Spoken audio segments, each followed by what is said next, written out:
You don't need to live under Vladimir Putin to recognize the stink of tyranny wafting out of the Oval Office. You don't need a PhD in kleptocracy to know what looting with an American flag pin on a suit lapel looks like. And you don't need to be a criminologist to know that our entire government is now operating like a mafia syndicate. No, just follow the boots, the bans, the buzzwords, the book burnings, and the body bags. What we're watching isn't chaos, it's choreography, a state-sponsored smash and grab with a patriotism decal slapped on the window.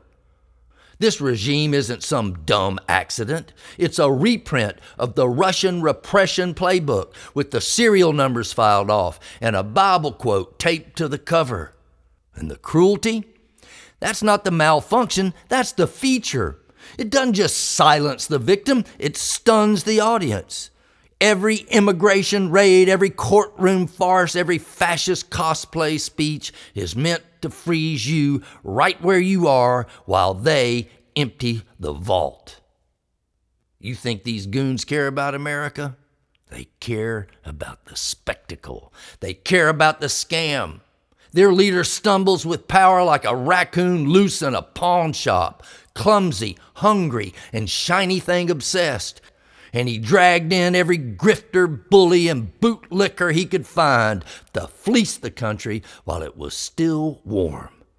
They aren't building anything. They're stripping our republic for its parts. And the mask is nationalism. It's law and order. It's unidentified men in jackboots dragging mothers into vans, not to solve a crisis, but to create one. Because when you're scared, you're silent. And when you're grieving, you're not organizing. And when you're too busy just surviving, you stop dreaming of justice. That is the point.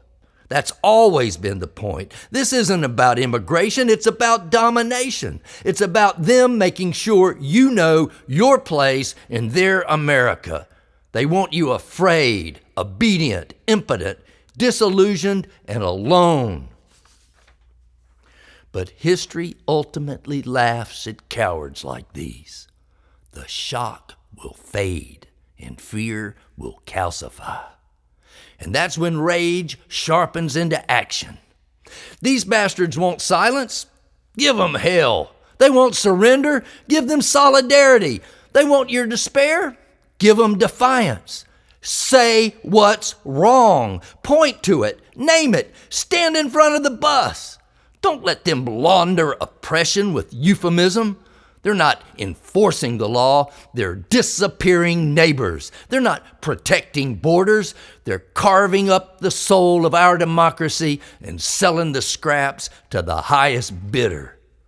And through it all, through every lie and betrayal, every flashbang, every condescending news anchor telling us to calm down, we must remember why it is we fight. We fight for every person that's ever been brutalized or erased during our nation's history. We fight for the freedom riders, the fire-hosed and the lynched, those who bled on bridges, the dispossessed and the disenfranchised, those stuffed into prisons without due process. And we fight because the ghosts of those who stood against fascism the first time are watching us now to see if we learned a damn thing from their struggle. We don't fight because we're optimists. We fight because we are alive, damn it, because history is right here, right now. And this time it is our names that are on the ledger. And each of us needs to make sure our name is carved on the right side of it.